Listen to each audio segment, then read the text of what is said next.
Bismillahirrahmanirrahim. Assalamualaikum warahmatullahi wabarakatuh. Suatu hari, seorang ulama besar dari kalangan tabi'in, yaitu Imam Hasan al-Basri, pernah menasihati murid beliau dengan satu kalimat yang luar biasa. Kata Imam Hasan al-Basri, dunia dan akhirat adalah seperti timur dan barat. Jika engkau condong ke timur, maka engkau menjauh dari barat. Ketika engkau condong ke barat, maka engkau menjauh dari timur. Apa maksud dari kalimat sederhana ini tetapi yang cukup dalam maknanya? Menurut Imam Hasan al-Basri, hati kita itu tidak mungkin condong kepada dunia dan akhirat sekaligus. Hati kita tidak mungkin condong kepada dunia dan akhirat sekaligus. Kenapa? Karena dunia dan akhirat itu adalah seperti dua arah yang berlawanan.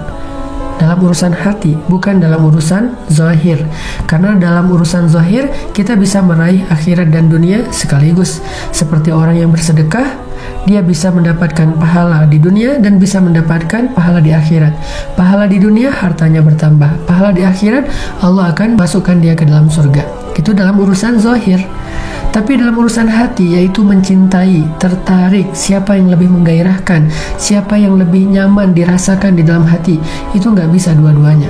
Hati hanya condong ke satu arah. Dan dunia akhirat letaknya berlawanan di dua arah yang berbeda. Yang satu di barat, yang satu di timur.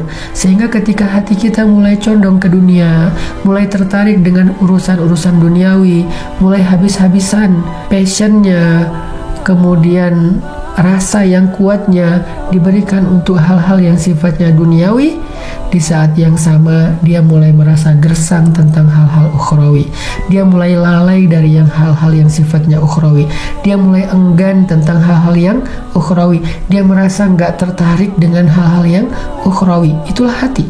Sebaliknya, ketika dia menjauh dari dunia, maka dia mulai merasakan indahnya ibadah kepada Allah, mulai merasakan indahnya berdoa kepada Allah, mulai merasakan indahnya tahajud, mulai merasakan rindunya kepada surga, mulai merasakan bencinya kepada dosa dan api neraka.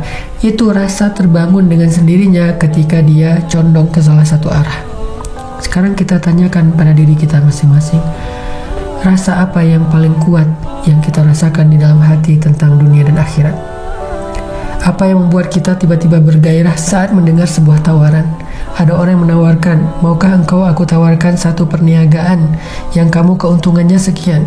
Mau nggak aku tawarin satu kerjaan yang gajinya sekian, yang omsetnya sekian, yang profitnya sekian?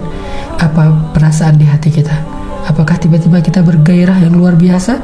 Sebentar, itu belum tentu salah.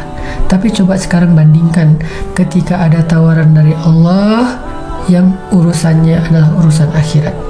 Allah menawarkan surga, Allah menawarkan terbebas dari api neraka, Allah menawarkan naungan di padang mahsyar, Allah menawarkan cahaya di padang mahsyar, Allah menawarkan ringannya hisab bahkan tidak dihisab.